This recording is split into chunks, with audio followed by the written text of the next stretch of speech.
What's going on, YouTube?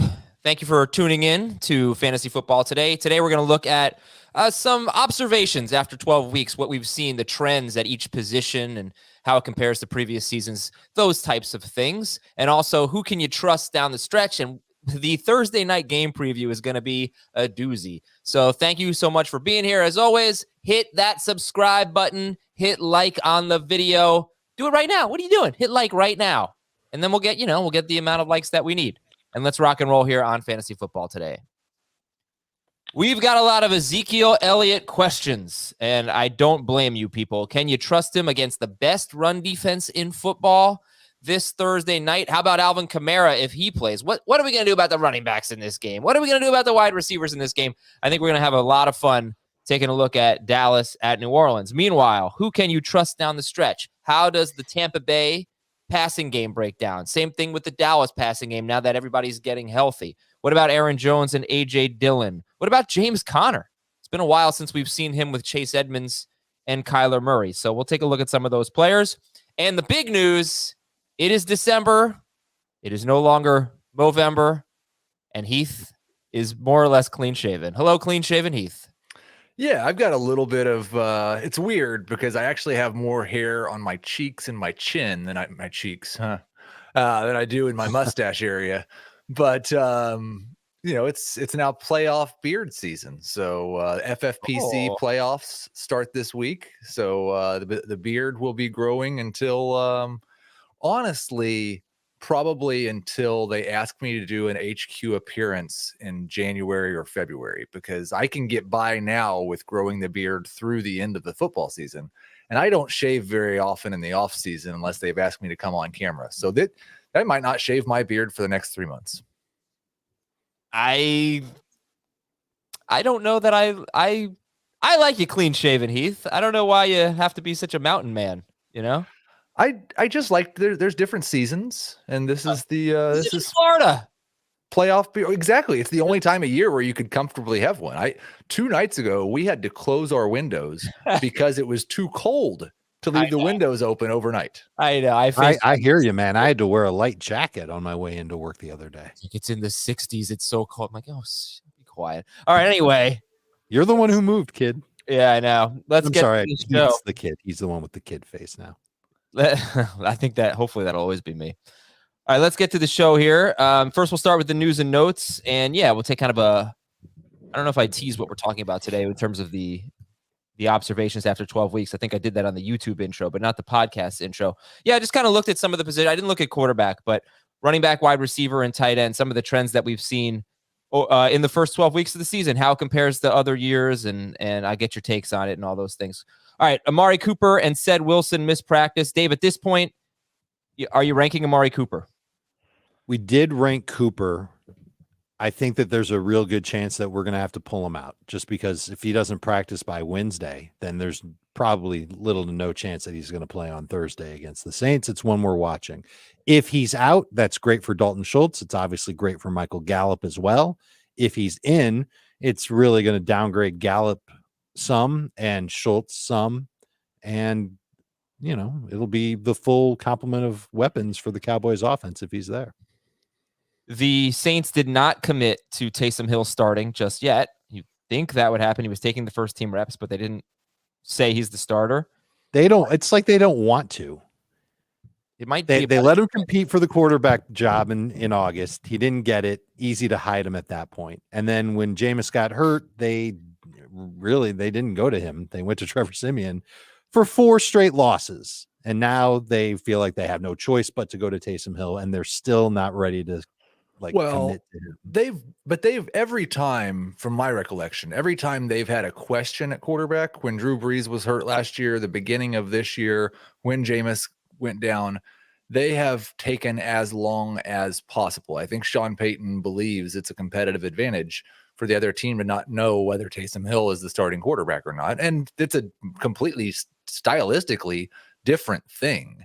They ran the ball about 10 to 15% more last year when Taysom Hill was the quarterback. The targets were distributed in a different way. It is something different for the defense to prepare for. So I kind of get it. I also think the foot might still be an issue because I really was shocked that they didn't make any type of move during the game last Thursday with how poorly the offense was going. And they said, the broadcaster said that Taysom Hill was really just an emergency quarterback because of his foot injury. So that could be a factor too. Meanwhile, the running backs, Mark Ingram practiced in full, but Alvin Kamara was limited. So Ingram's going to go, and you'll start him with a lot of confidence, I assume, if Kamara is out. Kamara may not play. We'll know more, obviously, today, and we'll break down the game in a little bit. Russell Wilson said that Seattle needs to get DK Metcalf the ball. Okay, that's good. Squeaky wheel. I'm glad he's realizing this now. Well, they tried. They said that Metcalf was being double teamed, and I think I was just reading one analyst talking about how I think it was Jake Heaps that they were that they designed some plays for Metcalf and he was open, but on those particular plays the pass protection didn't hold up and they didn't have time to get it to him. Daniel Jones is going to be questionable for this week. He's currently week to week with a neck strain. Heath, does Mike Glennon change anything for you in terms of ranking the Giants playmakers at Miami? I haven't actually made the change yet. I'll get that done when the podcast is over. But I think what I said last night on the YouTube stream still stands. At the very most, it's going to be like a 10% downgrade for the pass catchers, which might take Kenny Golladay from a mid-range number 3 wide receiver this week, assuming there's no Sterling Shepard or Kadarius Toney, to a low-end number 3 wide receiver. I guess if you really wanted to reach for a positive, the positive could be if Kadarius Toney comes back, his just complete aberration of a game as far as the rest of this season looks like came when Mike Glennon was the quarterback. So maybe there's some connection between the backup quarterback and the backup wide receiver. We've seen that before with backup quarterbacks, and those guys that could have an impact. But for the most part, maybe it takes Evan Ingram out of the streaming conversation because he's kind of in the borderline streaming conversation, but it's not going to be a huge difference. They don't have a good quarterback now, and there's only so bad a quarterback can be.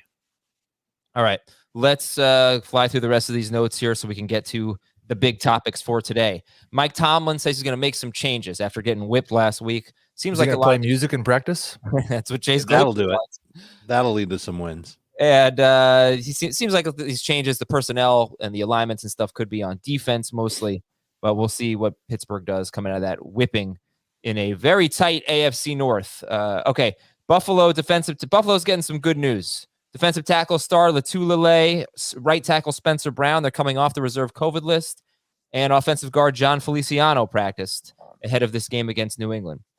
Looks like 1 to 2 weeks for both Deebo Samuel and Fred Warner, the wide receiver / running back, and the linebacker for San Francisco. No, don't say that. Don't say that he's a wide receiver / running back. Sorry, it was a joke. And also, Kyle Shanahan said, usually with strains, it's 1 to 2 weeks, and that's what Darrell Henderson has. So, just throw it out there. Sure, but there's varying degrees. Some are worse than others. Yeah. Keelan Cole is on the reserve COVID list. Jets wide receiver Keelan Cole. He's had a few games recently with some big target volume, not so much in the last couple weeks. The Raiders will continue to use Marcus Mariota in certain packages. And Juwan Jennings, San Francisco wide receiver, he will be the number 2 while Deebo is out, according to The Athletic. So maybe you want to use a guy like Juwan Jennings in your DFS lineup. Well, you can find out if that's a good idea from Frank Stanfill and Mike McClure and Sia Najad, and these guys are DFS experts. All right, they've done very well for themselves in the DFS world. So if you want to make some money and just have fun playing DFS, I don't play for the money. I just enjoy setting new lineups and getting players on my teams I don't have on my other fantasy football leagues. Check out the Fantasy Football Today DFS podcast. Tuesdays and Thursdays, you got pricing, you got strategies, you got formats, different, GPP and cash games and all that stuff. Tuesdays and Thursdays, the Fantasy Football Today DFS podcast, wherever you listen to FFT. I would also recommend checking out Fantasy Baseball Today right now as all the news breaks. They've got a bunch of emergency podcasts, quick podcasts to get you caught up on the fantasy angles, but also, just the baseball angles of every team except for the Yankees signing a whole bunch of players. All right, guys. Observations after 12 weeks. Now, you spend a lot of time doing this, and then Heath says, Adam, you screwed up pretty royally last night. And he's right. He's right. So I was looking at running back trends, and the website I was using doesn't have Cordero Patterson listed as a running back. So we're going to have to add him to these trends. But basically, if you remove Dontrell Hilliard and his 2 games, and you look at per game scoring, 9 of the top 10 running backs in non-PPR were drafted in the first 2 rounds. And 8 of the top 10 running backs in full PPR were drafted in the first 2 rounds. But that's actually 8 and 7. Yes. Or you can say 9 of the top. Yeah, yes. So it's 8 of the top 10 and 7 of the top 10. Yeah, 8 of the top 10 and 7 of the top 10 were drafted in the first 2 rounds. The exceptions are James Conner, Cordero Patterson, and in PPR only, Leonard Fournette, although I think he was 11 or something in full PPR per game. I think DeAndre Swift is 11, maybe. Okay, so he's right around there. So what do you make of that, Heath? That there's still a lot. Like most of the best running backs have been the guys that we drafted to be the best running backs. Except they haven't been here is the problem. Like that's one of the issues with using the points per game. It's generally a much better way to evaluate a fantasy season than is the full season statistics, except for the fact that it doesn't penalize the guys who miss games. And the guys who were drafted in the first 2 rounds have missed a lot of games. So you want to look season long? Because I have that too. Yeah, well, I think it's just you kind of have to look at both, but it's a good reminder when you're looking at next year that for the most part, Christian McCaffrey was awesome when he was able to be on the field. Yeah, right. You can say the same thing about Derrick Henry, Kamara. Cook was good enough. He on. wasn't amazing this year, but he was, Sure. wasn't a bust. And that's the thing. And I've made that point in preseasons past. As a fantasy industry, when you look at the running backs drafted in the first 2 rounds, we, not us, just everyone who plays fantasy, we do well. Most of those players, if they're busts, it's because of injuries. It's typically not because of performance. Of course, there are some, but you're talking about a lot of running backs who get drafted in the first 2 rounds. But okay, so I think that point holds up. Now, season long, I'd say about half of the top 12 has been guys that were drafted in round 3 or later. So in non-PPR, James Conner is 5th, Fournette is 8th, Swift is 10th, Henderson is 11th, James Robinson is 13th, just outside the top 12. And I think Patterson is 6th. Okay, right. So move some of them back. Sorry. Season long in PPR, you've got note to self, don't let Adam do my taxes. You've got Patterson in PPR. You got Patterson in the top 5. You've got Fournette, Swift, Connor, Henderson, Gaskin, and Robinson. They're all top 14. And none of them were drafted earlier than Robinson, who was RB 17. So you do have about half of the top 14 in full PPR. Fournette, Swift, Patterson in some order. Connor, Henderson, Gaskin, Robinson. Hold on. Is this by per game or total points? We're not total season now. We're on season long. Yeah. I think the interesting thing to look at from this, because we've said a lot of names and a lot of numbers, and I think there might be some head spinning. Except the Patterson thing was fun. Yeah. Not for me. Who are the guys who came out of the dead zone? Oh, I don't really know if anybody did. DeAndre Swift, for sure. DeAndre Swift and James Robinson, if you count. I would say Myles Gaskin did. Where is he? He's 14th. Yeah. Is that what? No. Let me see what he is. Oh, he's 13th. I've got him tied for 16th. Okay. Full PPR. He's somewhere in that range, but he was a guy who was drafted in the dead zone who has outperformed his ADP.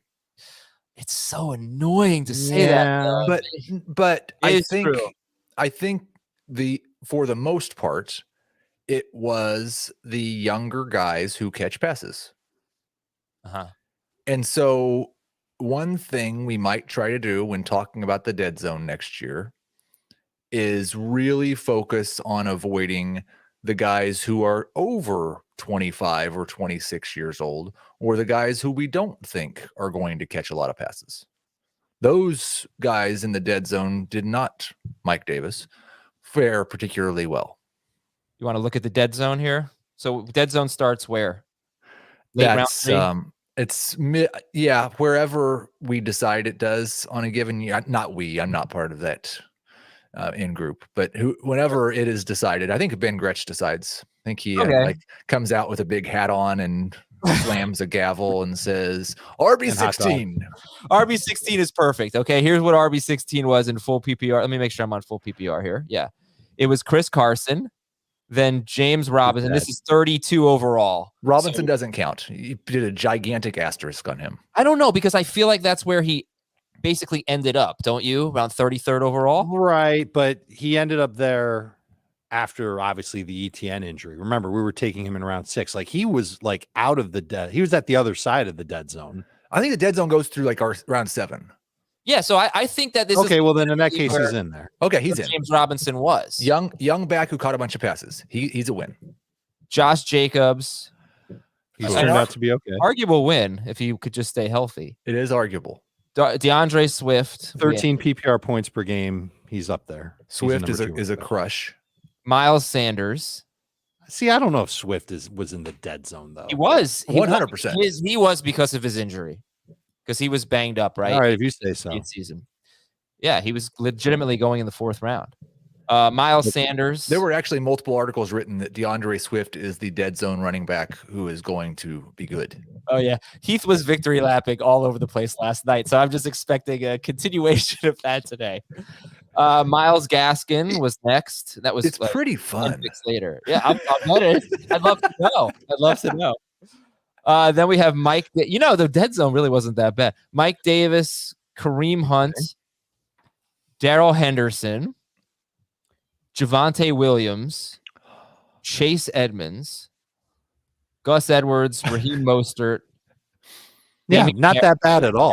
Yeah. No, it's really not. Wait a second. Filled with guys that are helping me win my league. Excuse me. Don't give me that, because if you think about all the running backs that have gotten injured, and just list the top 5 running backs in fantasy, so don't hold Raheem Mostert and Gus Edwards against the dead zone. You have a lot of productive guys here. You've got Swift, Jacobs, Sanders has been bad. Gaskin has recently been good. He looked like a huge bust. Mike Davis, bust. Kareem Hunt was great. Javonte Williams is usable. Chase Edmonds is usable in full PPR. Damian Harris has been a pleasant surprise as RB29 off the board. Melvin Gordon, Leonard Fournette, Trey Sermon, Ronald Jones. Now it's getting ugly. Michael Carter. I really think the dead zone was pretty good this year. They're not all going to hit, but I think it was pretty good. I think for the most part, though, it was the young pass catching backs that were really good in the dead zone, and the other guys either got hurt or were bad. Yeah. All right. Lesson learned. All right. Let's go to our wide receiver trends. So this one shocked me because we keep talking about how bad wide receiver has been, but really I just looked at points per game for wide receiver 12, 24, and 30 over the last 3 seasons. And it's very consistent. Wide receiver 12 has actually gone up 3 straight years, 15.6 to 16.6 to 17.3. It was 17.3 also 4 years ago. And wide receiver 13 is 16.8. So it's pretty consistent. But wide receiver 24, PPR points per game last 3 years, 14.3, 14.6, 14.5. Wide receiver 30, 13.6, 13.9, 13.6. And by the way, I did this. I took away players who played fewer than 8 games in the previous 4 years and fewer than 5 games this year. So that really surprised me. Did it? No, I mean, I'm not going to count a guy who played 1 game. Well, sure. That's fine. Yeah, that surprised me that it's been wide receiver 12, 24, and 30 in PPR, basically the same as it was each of the previous 2 years, because it feels kind of icky. And I do wonder what it's going to look like at the end of the year as pass production has cratered over the last 5 weeks. But Heath, what do you think about this? I think the thing is, there's so many guys who have been. I just imagine Dave next year when he's running his consistency spreadsheet at the wide receiver position, and Excel just breaks and doesn't work for him anymore, because there's so many guys who, like, if you just look at the numbers and say, well, 14.7 points per game for DJ Moore, he's been just about what we drafted him to be. Tyler Lockett, 13.6. Mike Williams is still going to show up with a decent fantasy points per game. He's at because 14.8. There's so many monster performances from the wide receivers, and then like month-long stretches where we can't do anything with them other than put them in our wide receiver 3 spot because fantasy football is so easy. And so Shot at me. It has been really a strange year at wide receiver, but it's interesting that it hasn't really been a bad year. Like some of these numbers that I'm looking at right now, Elijah Moore has averaged 1/10 of a point more per game than Devontae Smith. And they've just had wildly different years. How about Devontae Smith is wide receiver 43? Well, you have to take away a guy like Cyril Grayson. He's like wide receiver 42, actually, I think. Right around 40, 41. But that's still, I mean, that's not good. And yet we start him. I start him every week in 2 leagues. I might have to reevaluate that. But then we have the conversation every week. What are we going to do with DJ Moore and Terry McLaurin? Yeah. And they've been. What's our answer every week? It's almost always you're starting them. Just start them. But that's that. Maybe we need to reevaluate. I don't know. Well, there aren't enough wide receivers. What is it? Right. What I'm saying is, what is it about Devontae Smith that you just keep starting him while also questioning DJ Moore and Terry McLaurin? Well, first of all, it's league specific. I think because people start Moore and McLaurin over Devontae Smith. So I think it's rightfully. Yeah, right. So I think that I would start those guys over Devontae Smith. They're all, I mean, I personally start him in 2 leagues. I don't have a better option at least in the podcast league. But I might consider starting Chase Claypool over Devontae Smith now. I could go that route. I'll get Chase Edmonds back at some point. I don't consider Devontae Smith a must start in my other Chase league. Claypool has been better than Devontae Smith. 12.1 fantasy points per game. Right behind Kendrick Bourne. Okay. Dave, any final thoughts on the wide receivers this year? Yes. I anticipate saying that wide receiver scoring, we may have to revise expectations. Like every year, the number that I always use is 15 PPR points. That's the number that when in a PPR league, that's what I'm shooting for from any receiver who I start. But I think that number might come down a little bit. And it's based usually on what the top 24 average is, or what the top 12 averages, for wide receivers. That's what constitutes for me a good fantasy week. Maybe that number comes down to 14 or 13. And if we do that for the rest of the year, you look at a player that you're considering starting, and if you think that he can get to 13 PPR points, you just have to kind of condition your brain to think that that's an okay number at this point. Then he's certainly in the conversation to start. Somebody like a Chase Claypool, maybe not somebody like a Devontae Smith. I don't know how often he's gotten over 13 PPR points this year. Someone can tell me that. But the other thing that you can consider with any wide receiver is, does he have the potential to have a smash week? Because really that's what fantasy football is all about this year. And it's really about this every year. It's about having players on your team that have those big weeks. And if you have 2 or 3 of them that have big weeks at the same time, you're going to win your matchup for that week. Like if you had Joe Mixon last week or Austin Eckler a couple of weeks ago when he had 4 touchdowns, anybody that has that monster game, you're probably going to win. You're probably going to put up enough points to dominate with the other players on your team putting up DJ Moore-like numbers, where it's around 12 to 13 to 14. That's what you're hoping for when you start these wide receivers at this point. And it's a different story with studs like Cooper Kupp and Justin Jefferson, the guys that you're starting anyway, Tyreek Hill, what the expectation is. But for everybody else, it's, okay, number 1, can you get me to 13 PPR points? Number 2, does he have upside? And if you can answer yes to both those questions, you've got a starting fantasy receiver. I think for me, and the one thing I'm going to try to work on this offseason with receivers, and I'm a little bit more towards the touchdowns are random end of the spectrum.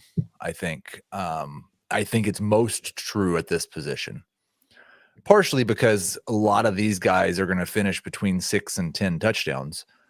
It's not like the running backs where they might score a touchdown almost every week, and you can just count on those guys to do that. And so Dave mentioned that 12-point threshold. I'd really like to get the guys who can give me 12 points without a touchdown. And then you just count the touchdowns as gravy. Yeah, like Jacoby Meyer. I have some research on this touchdown. Maybe he's a little too low for that. Well, the Jacoby Myers is one, like there's occasionally, and DJ Moore is rapidly approaching and maybe has even That's reached the that better point. example. Yeah. There are guys who I eventually have to come to accept are not completely random in their touchdown scoring. There are guys like Adam Thielen and Mike Evans who, if I evaluated them like a standard wide receiver, they'd never rank ahead of wide receiver 30. Right. But they score touchdowns all the time. And Jacoby Myers is the flip side of those guys. Right. Okay. I'm going to get into the tight end notes in just a second, the tight end trends. But all right, what I do after the podcast, I'm talking for an hour or whatever, get a little dehydrated. I do my editing, finish the show, go upstairs, glass of water, some liquid IV, stir it in there. I got like 8 different flavors. I'm partial to the strawberry. And I get hydrated. And this is a really important time to do that. The colder weather makes it easier to miss signs of dehydration, like overheating or perspiration, which means it's even more important to keep your body properly hydrated right now, especially with flu season in full swing. So proper hydration and vitamins can help support a strong immune system. And I just feel better. First of all, we'll talk about Liquid IV here. That's our sponsor. And you can actually get Liquid IV in Walmart. You can get your favorite Liquid IV flavors nationwide at Walmart, or get 25% off when you go to liquidiv.com and use the code FFT at checkout. Liquidiv.com, and the code is FFT for 25% off. But Liquid IV, it hydrates faster. It has 5 essential vitamins. It has more vitamin C than an orange and as much potassium as a banana. It's healthier than the sugary sports drinks. There are no artificial flavors or preservatives. There's less sugar than an apple, and it tastes really good. You're not drinking. It's not like when I take Emergency when I'm sick and I have to like hold my nose to drink it. This is delicious. My kid makes me give it to him every time I have a glass of Liquid IV. So you should get it. Get hydrated. Have a glass of water with some Liquid IV. It's delicious. You're going to love it. And you can get it at Walmart, or you can get 25% off when you go to liquidiv.com and use the code FFT at checkout. Why not make your water better? Water's kind of boring. 25% off anything you order when you get better hydration today using the promo code FFT at liquidiv.com. And the tight end trends, I talked about this going into the year, and that is that almost every tight end who finishes as a top 5 guy is first or second on his team in targets.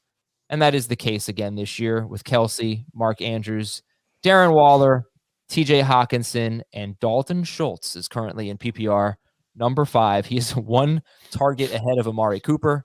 And as he falls off in targets share, I anticipate he will no longer be a top 5 tight end. But it is something that I look at. I think if you have any chance of being a top 5 tight end, you got to be top 2 in targets. But Dave, that doesn't mean that you're guaranteed it if you're top 2 in targets. I'm sure. I think Mike Gesicki's 6th though at tight end in scoring. But yeah, I mean, there are definitely guys who are top 2 on their team and don't get there. I don't know if you care about this trend at all, but I care about this trend. And I'm wondering, this is something we're going to have to check on after the season, but it feels like there's an uptick in targets for tight ends this year compared to years past. I don't know. Do you guys feel the same way? Do you feel like there are more tight ends that are getting 6+ targets per game than there were last year? I can look that up in a matter of moments. Now I have a question, Adam. You are here using full season, not per game numbers. Is that right? Because you've got TJ Hawkinson as a top 5 tight end. Correct. Okay. I'll tell you who the top 5 per game are, and let's see if they're top 2 in targets. Kelsey. Well, I mean, because that's the problem. I can't really do that with this exercise. I can't say if Gronkowski's top 2 in targets. He's number 2 per game, but obviously he's not top 2 in targets on his team. So I think that's a good, I think that's a good point. And I don't know if Rob Gronkowski had played every game this season, if he would still be number 2 at tight end. Yeah. I don't know. So I've got tight ends with averaging 6 targets per game this season. Travis Kelce, Mark Andrews, Darren Waller, TJ Hawkinson, Kyle Pitts, Mike Gesicki, George Kittle, and Dalton Schultz. So that is a grand total of 8. And last year? last year. That's 16 times 6. 16 times 6. Well, but there's a lot of guys who 96. missed games. We Yeah. had Travis Kelce, Mark Andrews, Darren Waller, TJ. Yeah. Nope, that's the wrong list. See. Well, Waller, Kelce, Logan Thomas, Evan Ingram, TJ Hawkinson, and then I feel like we're just saying names now. What is this? I think it's no, I'm talking about players who had 6 or more targets per game, but I can't do the math. I think it's probably pretty close. Okay. All right. Yeah. Sorry. I'm having a real hard time with my 2020 target tool, so I'm letting you down. I'm gonna say there were more. I'm gonna say it's about the same. And with that, It might be that way. Okay. Yeah, let's go to the Trustometer. All right. We want to know who you can trust down the stretch. I asked you on Twitter. I took some of the most popular answers. Also, Heath specifically wanted to talk about the Tampa Bay passing game and the Dallas passing game. Hopefully Cooper plays this week, but at some point soon, Brown could be back this week. Cooper could be back next week or this week. Everyone's back as of right now. So, Dave, I'll give you the first word. In the Tampa Bay passing game, who do you think you can trust? And their remaining schedule is Atlanta, Buffalo, New Orleans always gives them fits, Carolina, Jets, and Carolina again in Week 18. So what do you think about the Bucs? I'm going back to what I said earlier about wide receivers and who's startable in fantasy football this year. If there's a guy that's got 13 PPR point potential and has upside for way more, that's someone that you can trust in your fantasy lineup. I think Mike Evans is clearly one of those guys. I think Godwin is pretty much one of those guys. I think Antonio Brown, when he comes back, is still one of those guys. Will there be weeks where all 3 of them go off?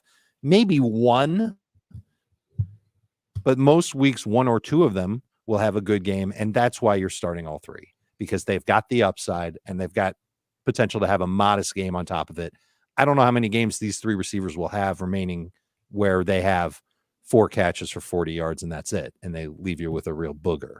I think they're going to end up being serviceable fantasy starters who will help you at points this year, and that's why you're going to use them and trust them. And I mean, obviously, I'm going to have a little bit of a bigger problem with Mike Evans just because of how touchdown. I mean, he's basically a tight end in terms of fantasy production. His yards per game are almost exactly what Gronk's are. He in his last 6 games has games of 2 for 27, 2 for 48, 2 for 62, 3 for 16. Those terrify me.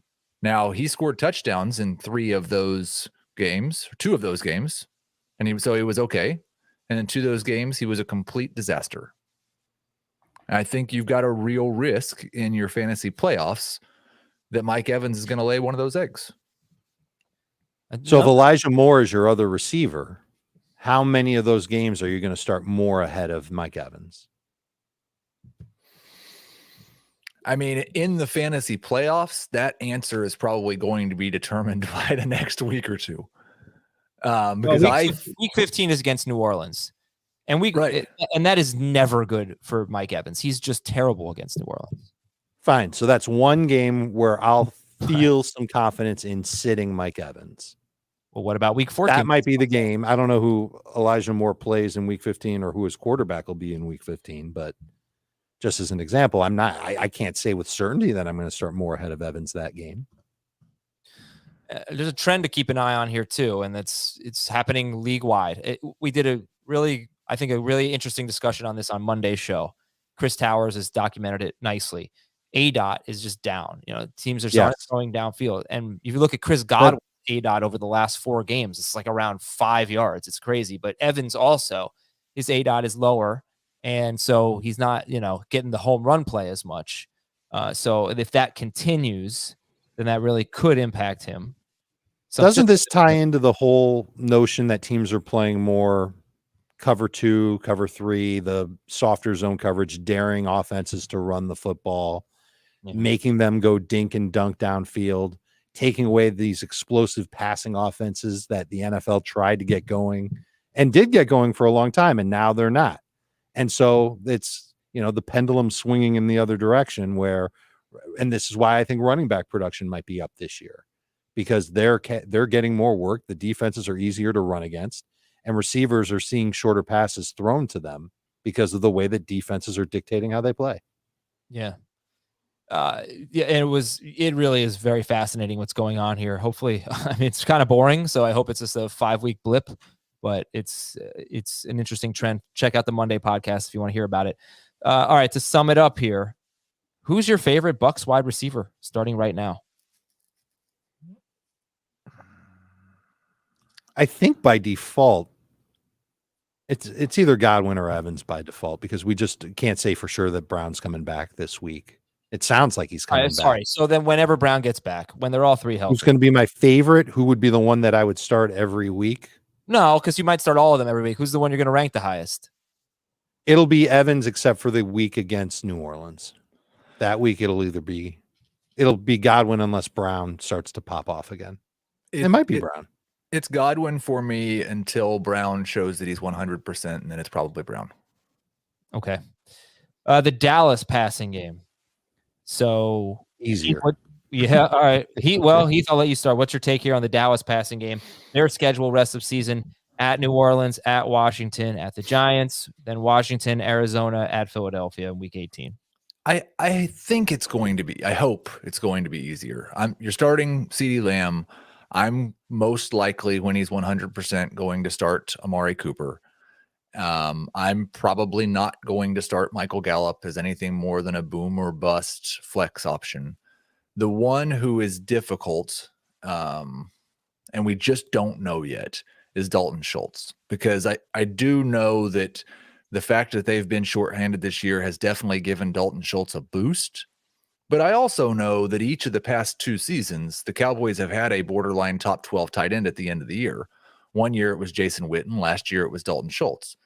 So I don't think that I think it's more likely that Cooper and or Gallup struggle than that Schultz role just disappears. They have a role in this offense for 6+ targets to go to tight ends.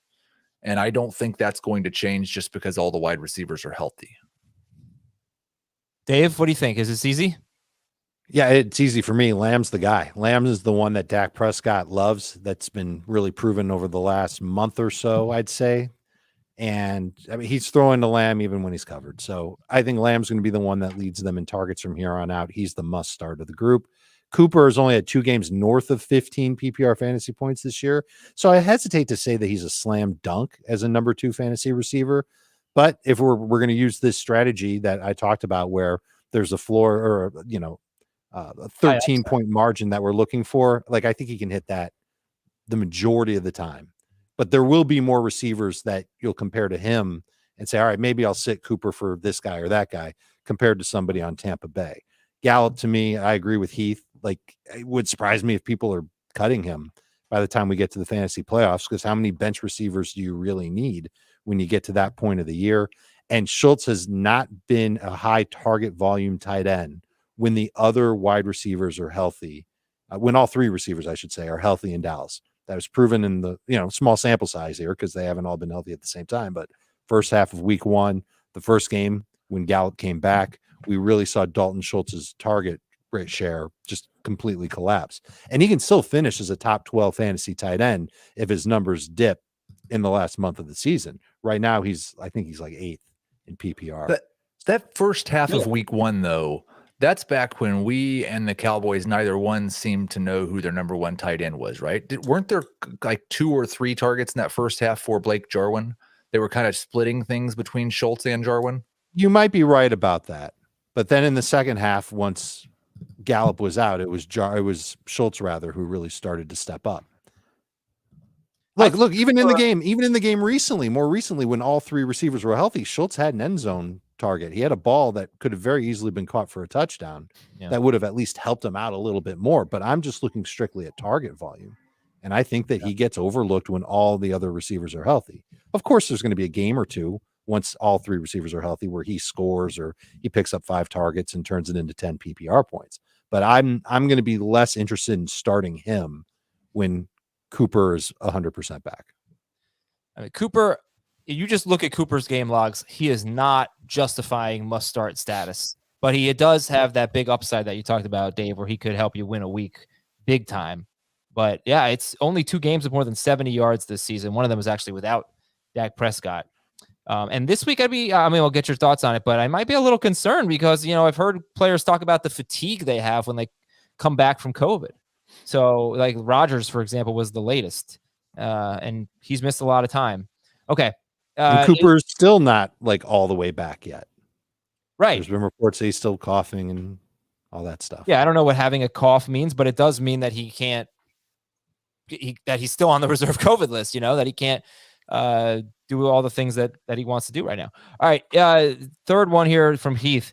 Is Decoy Metcalf the best or the worst nickname? I think it's the best. I think it's excellent. Dave, you approve the nickname? Is it better than Amari Pooper? Yes, it is better. It's more clever.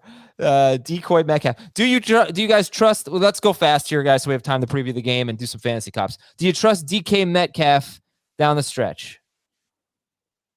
It's getting harder, but yes. Not particularly. And I think like this game on Thursday really illustrates, because I do a terrible job. I did a terrible job last night on the stream trying to explain the thing that I struggle with. And I know a lot of people don't. But this start your studs or I can't sit names. Because we're going to have a real discussion about Ezekiel Elliott right now. And from my perspective, Ezekiel Elliott's a bigger name than DK Metcalf. Yeah, okay. So Heath is saying, I said yesterday, I can't sit DK Metcalf for who? Michael Pittman? Michael Pittman, yeah. And I think that's a different conversation than is DK Metcalf or Ezekiel Elliott a stud, a bigger name. I can't sit DK Metcalf for another guy that is extremely frustrating and hasn't really been good lately in Michael Pittman. If you said, can you sit DK Metcalf for Brandon Ayuk or something like that? Like I'm not going to do that, but I think it's more worthwhile than Pittman, who's quarterback threw 20 times last time he faced the Texans and Pittman had 3 targets. So yeah, I'm not sitting Metcalf for another guy that I'm really nervous about. But in terms of Zeke, it's a bunch of things. He's injured. He's not playing well. He's had 9 carries, I think, in 2 straight games. Receiving core is back to better health, and Dak Prescott's thrown 44 or more times in 2 straight games. So I don't think he's going to get 6 catches per se. And he's facing the best run defense in football. I don't think it's the same thing saying I can't sit DK Metcalf and I can't sit Ezekiel Elliott. And that's what I struggle with, because I think there's lots of things that are going wrong for DK Metcalf. He's been much worse over the past month than Ezekiel Elliott has. Even when Ezekiel Elliott has struggled, he's mostly still been a starting running back. You look at DK Metcalf and he scored 14 fantasy points over his last 3 games. Michael Pittman and DK Metcalf are within 1/10 of a point of each other for the season, and Pittman's been better lately than DK has. All right. So I think that it comes down to I can't find enough wide receivers to start over Metcalf. If you're asking me just a flex, Zeke versus Metcalf, that would be a pretty tough call, I guess. So see that, and I don't know. Okay, I could see a scenario where I have 2 running backs I like better than Zeke. Look, so the only league I have Zeke in, I have Josh Jacobs, Javonte Williams, and Tony Pollard. Zeke's going to end up in my lineup. I get it. Yeah, but I think they're both. Yeah, I think it's both. You know what? Because Zeke is hurt. Metcalf is not. I think that's the other thing. It's like I really don't think Zeke can have a big performance, whereas I do think Metcalf can have a huge performance, specifically this week. I do think Metcalf could go off, and I don't see that for Zeke. They're both. I feel like they're both touchdown dependent at this point. I don't think Metcalf has to be. You have more FOMO. Well, how many 100-yard games does Metcalf have this year? With Wilson, he only has 1. But I don't feel like he needs to be. That's like, do you know how many points Zeke has scored lately? I know, but I just laid out all the reasons why I'm nervous about that. He's had 6 catches. None of those things are new, though. Yes, they are. It's the Amari Cooper and CeeDee Lamb coming back, if Cooper's back. And the fact that I think Dallas wins this game and they throw a lot less when they win than compared to when they lose. So I just don't see the 6 catches. Also, it's the Saints. Sure. It's the best run defense in football. Right. So then you're saying that he'll just continue to be horribly inefficient. Yeah, I think And that so. instead of having 6 catches, he might have 3 catches, but he might have 12 carries in the game.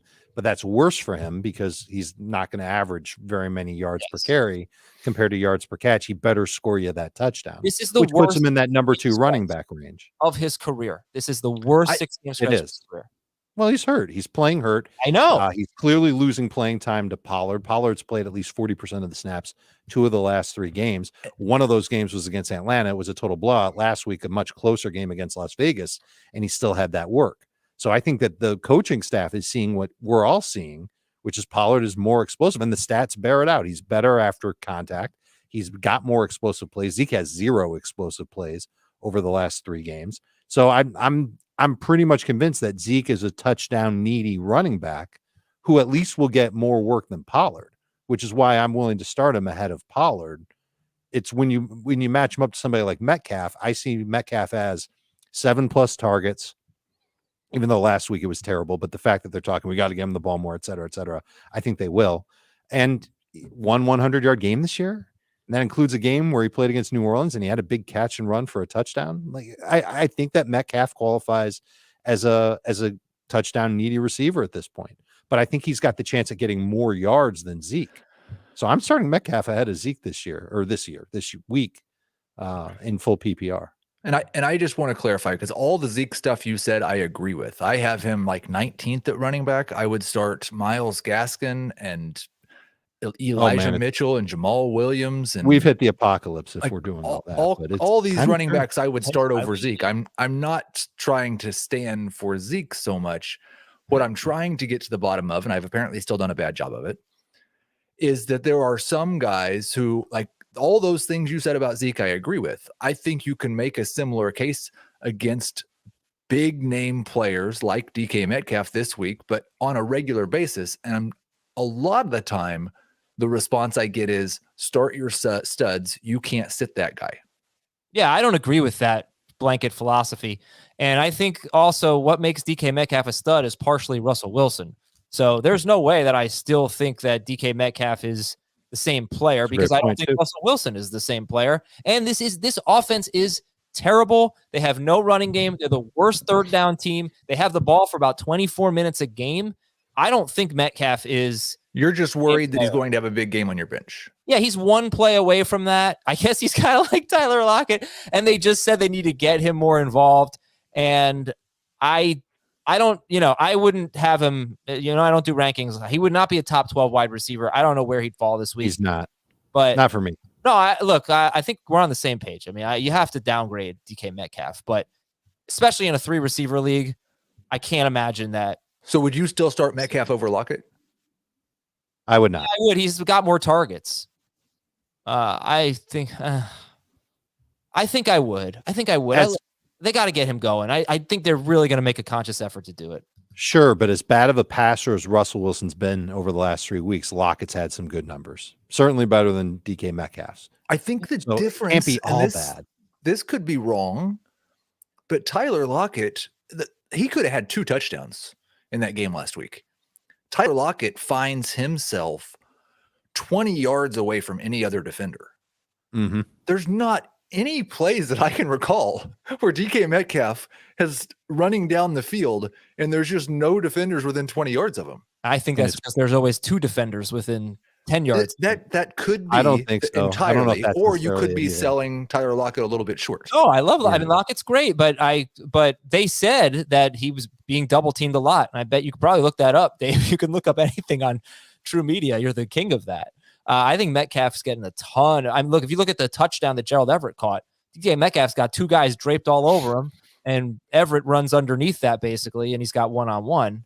So Everett leads the team in targets since Russell Wilson came back. Mm-hmm. All right, I'm sorry. This has been really interesting conversations, honestly. But just because there's a lot left on the show and not that much time, let's fly through the rest here so we can preview the Thursday night game. This is from Tanley. How much, and this I'm talking 30 seconds at most per guy here. I'm sorry, guys. How much do you trust James Conner? I do. 9 until Chase Edmonds is all the way back. And then he'll be like a 7. 9-6. From Mark. Clyde 10 and Edwards. 6. 10 and 6. 10. Okay. Clyde Edwards-Helaire. 6. 4. Nick Rogers asks about Michael Pittman. How much do you trust him? Would you start Clyde over Zeke this week? I'm not there. I Okay. would. I would not. Who was the next name? Nick Michael Rogers. Pittman. His name is Nick Rogers. He's asking about Michael Pittman. Nick Rogers gets a 10. Michael Pittman gets a 7. 7 in 6. PPR, 6 in non. Yeah, I was gonna say 6 or 7. He's a starting wide receiver. I hate his schedule, though. That's true. You know, could have a low target game this week and then a bye, then New England, Right. then Arizona. And, They've been elite. I mean, maybe ones. I'm amending my Trustometer. I'm going to knock him down a peg for each, 6 and 5, because last week was the perfect type of game for him. Colts had to throw the ball. He had 10 targets, still didn't even have 10 PPR points. All right, that's Michael Pittman. Javonte Williams. Straight 6. Slightly more than Clyde, so I'll say 5. Okay, something to keep an eye on for you fantasy managers with Javonte Williams. He averages 13.2 carries in wins, 7.6 carries in losses. The problem with that stat is they play very few close games. They've had a bunch of blowout wins and losses. So, you know, in a close win, he had 9 carries against Washington. In a close loss, he had 4 carries at Cleveland, but they barely had the ball in that game. Aaron Jones. How much do you trust Aaron Jones? And again, listen to the Monday show. We did a great dive on Jones and AJ Dillon. Guys, how much do you trust Aaron Jones? 7. I'm gonna say 5, 6, 5.5. I think he's going to get 4 catches a game. So PPR got to be It's a nice start. I don't know if they're gonna throw to him or Dillon. I think They're going to throw to both of them, but I think Jones will have more than Dillon. And I think I don't think what happened in week 12 is going to be indicative of how it's going to go the rest of the way. There will be a closer split in terms of touches between the two of them. But what about what happened the 2 weeks before Jones got hurt? How There was one week where Dillon had more wide was the carries. gap between them? Right, but they were still pretty close. And then there was one week where Dillon had 4 catches and Jones had 0. right. Yeah, That was such an anomaly. I mean, stuff will Jones, happen. so many catches for Aaron Jones. He does not have more than 60 rushing yards since week 6. It's true. Yeah. It's a little gross, but All right. I can forgive him for last week. I wasn't a big fan of his last week. Okay. We'll see. Next up, He'll be Jamar fresh coming Chase. back. How much do you trust Jamar Chase? Still an 8. Yeah, I don't feel like trust is I think I'm just starting Jamar Chase. I might be with Jamar Chase where you are with DK Metcalf. Okay. I'm probably also with Jamar Chase where I am with DK Metcalf. Mhm. Kyle Pitts. I want to say 3, but there just aren't enough players who qualify as a tight end in fantasy football that I can just absolutely sink him. Like, I'm still going to start him ahead of Gerald Everett. You can still say 3, and you can say 3 is a top 8 tight end. But that's not how I really feel the Trustometer should go. I'm going to put him at a 6. Because But my I'm- go I'm ahead. kind of done here. I'm kind of done with Kyle Pitts. You You know how many targets he's had in the red zone since the bye week? 0. Since more than 0. Come on, Heath. Way more than 0. One. He's had 1.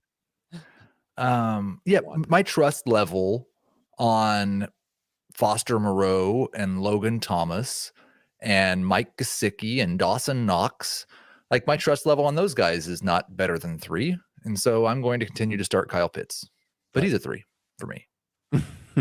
Okay, let's take a break here on Fantasy And you want to talk about a Football guy getting double teamed? Go look at the touchdown to Russell Gage last week, and Pitts was mobbed. He really affected 3 defenders and helped Russell Gage get open for the touchdown. He's Julio Jones part 2.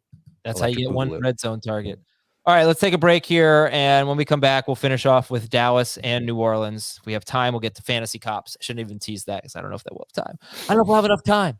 We'll take a quick break. We'll be right back with the Saints and Cowboys after this. Here's your stat of the game for Saints and Cowboys. Ezekiel Elliott, this is where he has finished in non-PPR over the last 6 weeks. RB 20, 29, 33, 7, 24, and 19. Only one finish higher than RB 19. That was when he scored 2 touchdowns against Atlanta. What about PPR? Much different story, much better results. 3 top 14 finishes. One time he was 10th. That was his highest finish. And the other 3 weeks he was 26th, 28th, and 17th. So 2 bad games in full PPR. He's been 17th or better in 4 of the other 6 weeks.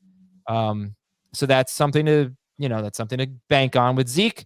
Also, apparently he's going to get a huge load this week, according to Jerry Jones. But I already outlined my concerns about the catches. You look at the last 2 games, Dak Prescott threw 43 or more times both times. They lost both games. They didn't have Cooper or Lamb for much of those 2 games. Cooper for all of those 2 games. So that's my reason why I'm a little nervous about the catches. Anyway, he's the guy we got to focus on. First of all, Zeke or Pollard? Zeke or Pollard?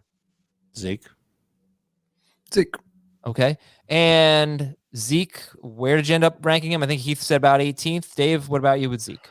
I currently have him 16th in PPR and right around that same range in non-PPR as a touchdown-dependent running back who should still see around 15 touches. Okay. I think it's interesting to talk about. I've got him 19th now because I just forgot that I hadn't moved Antonio Gibson up with McKissick out. But I'm starting him over both the Broncos. I'm starting him over both the Chiefs. Starting him over both the Patriots. Starting him over Devontae Freeman. I've got a range of those really, really great names: Saquon Barkley, Alvin Kamara, Ezekiel Elliott, right in my mid-range number 2 running back range, and that's just where he is. Staying on the running backs, then, if Kamara is out, it would be easy to start Ingram over Zeke, right? Oh yeah, Ingram would be a must for start. me. Yeah, yes, I would do the same. And if Kamara is in, what do you do with Alvin Kamara? The Dallas run defense it's not very good. They don't give up a lot of. I noticed one thing about them because they're like 8th or something against running backs or 6th. They don't give up a lot of big games. There's only been 3 running backs that have scored more than 17 PPR points. And, that's obviously really good, but 17, but there's only been 3 of them. And so there aren't a ton of huge games against the Cowboys from running backs. So where would you put Kamara? There have been some decent games against running backs. They're kind of middle of the pack, even though they're 10th in the league right now in rush defense. Their last 7 games, 7 total touchdowns allowed, 4 running backs with at least 95 plus total yards. 2 of them were Denver running backs in that weird loss that they had several weeks ago. Kamara's a must start, top 10 type of fantasy running back. If he's out there, I'm starting him. I know what the upside is. I know even with Taysom Hill there, he might steal a touchdown. And maybe take away some targets from Kamara. But I still expect Kamara to be a generator of the offense for New Orleans if he's out there, and I would count on him to be good for fantasy purposes. I'm more pessimistic, more concerned, just because there's too many factors for me that cause me a little bit of pause. One, first game back from an extended absence. We've seen multiple times with running backs this season coming back their first game back from injury. They don't get the same workload that we're accustomed to them getting. 2, I'm projecting Taysom Hill to start. He averaged 10 rush attempts himself last year. And in 3 of the 4 games that he started, Alvin Kamara had 10 or fewer receiving yards.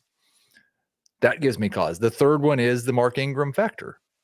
If you tell me they're going to run the ball 35 times in this game against Dallas, and that might be a little bit high if Dallas gets out to an early lead, but 35 times and 10 of them are going to Taysom Hill and 10 to 12 of them are going to Mark Ingram, then you're looking at 13 to 15 carries for Alvin Kamara and maybe not a whole lot in the passing game.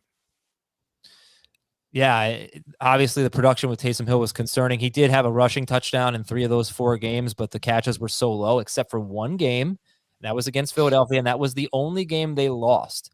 So if you want to be a little more optimistic about Kamara catching passes with Hill, they went 3-1 in those games. When they lost, he had a bunch of catches. And Michael Thomas was getting 1/3 of the targets from Taysom Hill, and he's not there. So I think they'd be foolish not to throw to Kamara. But He's been about a 3-catch guy most weeks, 3-4 catches. He's not the old Alvin Kamara. He's been doing more rushing this year. So yeah, it's frustrating, Heath. Sorry. It's this game being on Thursday when I really feel like Jamal Williams is going to be the guy. I think Swift's going to be out, but we don't know about Darrell Henderson and we don't know about Miles Sanders. So some of the replacement guys that you might want to use over, I don't know, maybe if you would use them over Kamara and Zeke, you just don't know. You're not going to know on Thursday night. Yeah, the only replacement guy that I would use over Kamara and Zeke, based on the information we have right now, is Jamal Williams. But there are a lot of running backs. And Alexander Madison. So there's two of them. And there are a lot of running backs who were drafted round 4 or 5 or later who I would start over him. Fournette, James Conner, Elijah Mitchell, Cordero Patterson, Josh Jacobs. So that keeps him outside of my top 12. The easy calls in this game are probably, for Dave, it seems like Kamara would be one. If Kamara's out, Ingram would be a must start. Dak is a must start. He's top 6 for everyone. I think he's second for Dave. He's first for Dave. No, Dak is first. Yeah. And Lamb, everyone's going to start Lamb. But we got a lot of tough calls here. So let's start with, do you think Tony Pollard is worth flexing this week? I think he's worth starting. Yeah. Why do you think he's worth starting? Because, the Saints are just so good against the run.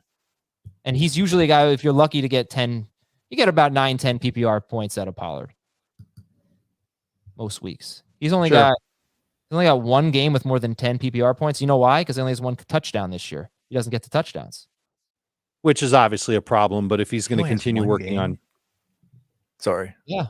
Oh no, I'm sorry. I'm looking at the last 6 games. When Zeke started struggling, he's got 10 PPR points in 2 of his last 3. I've got him with 9. Oh yeah. Right. He's got 15, 9, and 10 PPR points in his last 3 games. It feels like the only way he's going to break through that ceiling, though, is if Ezekiel Elliott doesn't play or is in a really limited role, which it doesn't sound like we can count on happening. So that puts him in the flex territory for me. And I just think that his explosiveness, especially on the outer edges, it'll negate a lot of what that Saints defense does up front. It would be smart if they used him that way and certainly used him more in the passing game. I already talked about how they used him more last week in a competitive game, over 40% of the snaps. That's good. And he's got 13 rushes of 5+ yards, 3 rushes of 12+ yards, compared to Zeke, who has 17 rushes of 5+ yards, but 0 rushes of 12+ yards. Cowboys have to take notice of that. They've got to find ways to get the ball in his hands and let him make a couple of big plays. I do think it should be mentioned whenever we give those types of numbers about Zeke and Pollard. They're being used in wildly different ways. They are putting Tony Pollard in space on jet sweeps and end arounds and all kinds of fun things. And a lot of the time when Zeke is carrying the ball, he's running between not just between the tackles, but between the guards. Like, I don't know if Zeke, I believe if Zeke had every touch that Tony Pollard had and Pollard had every touch that Zeke had, Pollard's efficiency would be much worse and Zeke's efficiency would be better. Zeke I don't know if Zeke's efficiency would be that much better. Zeke does not have a carry of longer than 11 yards in any of his last 5 games. Right. Didn't Dave just say he doesn't have longer than 12 yards this year? No. Oh, that's the last 5 games. Yeah, last 5 games. Okay, so it's the same thing that happened. Okay. Yes, but I'm reiterating. He's just not the same. He's just not right. But I don't. The best run defense in football. I'm just saying that part of the reason Pollard does and Zeke doesn't is because of where they're giving Pollard the ball. Part of the reason is also because Pollard's probably a more explosive running back. I think that's just right now the way Zeke is at this current state. But I think that's also, just fair to say. And I think it's probably going to be this way forever. If Tony Pollard was running the ball 15 times between the tackles, he'd probably be averaging 4.5 yards per carry. 4.5 yards, I'd take that because Zeke. That would be amazing. Games. Please. 4.5 yards would be great. Yeah. All right. Yeah. So just answer real quick on this one. Pollard or Ingram? If Kamara plays, Pollard or Ingram? Zeke's averaging exactly 4.5 yards per carry. over the last 6 games. It's when he started playing hurt. It's all about the knee injury. I'm not crapping on Zeke. It's all about the knee injury for You're Zeke. kind of crapping on Zeke. Right. Oh, he looked really good earlier. He doesn't look as good right now. Right. He's not himself. Why is that? I agree with you, Adam. Thank you, Dave. It makes me nervous to start him as a top 12 guy because of the knee injury and because he's not getting quite as much playing time as he did earlier this year / earlier in his career. I need to win so badly in my Zeke league. I need it so badly. And now Heath is going to make me root against Ezekiel Elliott so I can sound right. And I don't want to do that. I want him to come through. What do you mean, I really root do. against Ezekiel Elliott so you can sound right? Because you're making me you're putting words in my mouth.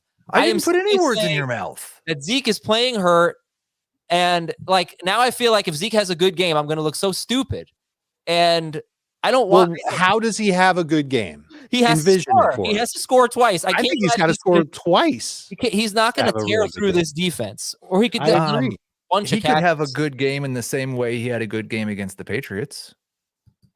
Which was what? He had 17 carries for 69 yards and then caught 7 passes for 50 yards. That would be a great game. That would be amazing, but I don't know if he can do that. I don't know if he's even going to get the opportunity to do that. 7 catches. I think Dak threw 50 times in that game or more. That was an overtime game. All right. So anyway, how about Taysom Hill?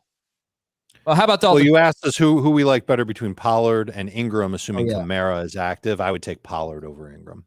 Yeah, Pollard for sure. Okay, Dalton Schultz or Kyle Pitts? It's Pitts if Amari Cooper plays, Schultz otherwise. I think that's right. Yeah. How about Cole Kmet or Dalton Schultz? Schultz. I'll start Kmet over Schultz if Amari Cooper plays. I have zero confidence that the game we saw last week is more indicative of Cole Kmet than the game we saw the week before when he caught 1 pass. Right. And Jimmy Graham is back and playing a role in the red zone again. Like he's the only tight end they throw to in the red zone.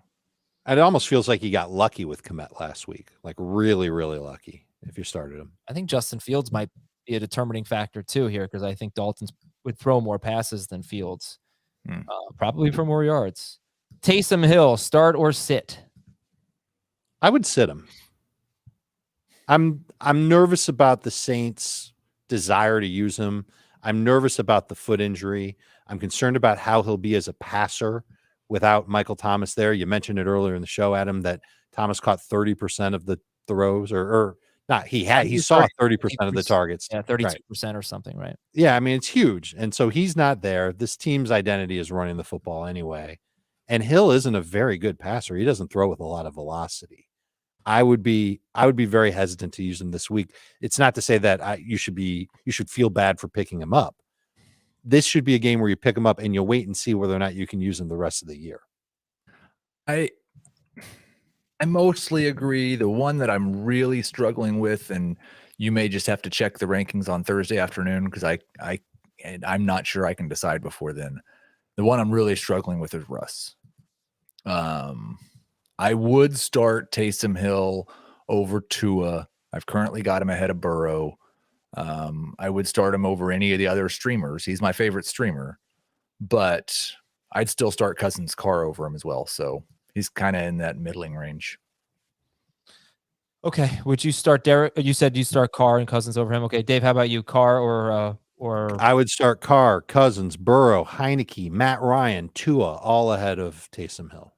Anyone in the passing game? Traquan Smith? Anyone in the passing game for the Saints? I would try and avoid it. Okay. All right. I think that's it. No. No. Well, did we talk about Amari Cooper at all? No, that is not it. Let's rewind the tape. No. Big miss. Starter sit Amari Cooper, starter sit Michael Gallup. Although I think you did say, I think we kind of talked about it in the previous segment. But yeah, Heath, since you keep pointing out all of my omissions, rightfully so. Amari Cooper and Michael Gallup. Cooper is a low end number 2 wide receiver for me, assuming that he practices today and goes. He's in that Michael Pittman, DK Metcalf range behind Darnell Mooney and Chase Claypool and Brandon Ayuk. I would say that I'm not starting Michael Gallup unless I'm really desperate. If Cooper plays, if Cooper's out, then Gallup's a good number 3 wide receiver. Cool. All right. Hey, all right. Hey, are we done? Okay. No. Yeah, is there a line? Starter say. All right. Thanks for watching, everybody, and listening. Much appreciated. Have a great Wednesday. Check out Fantasy Football Today in 5. We'll give you a player prop that we like for this game that'll air on Thursday morning. And that's all I got for Heath and Dave and Shraggy B. I'm Adam. Talk to you tomorrow on Fantasy Football.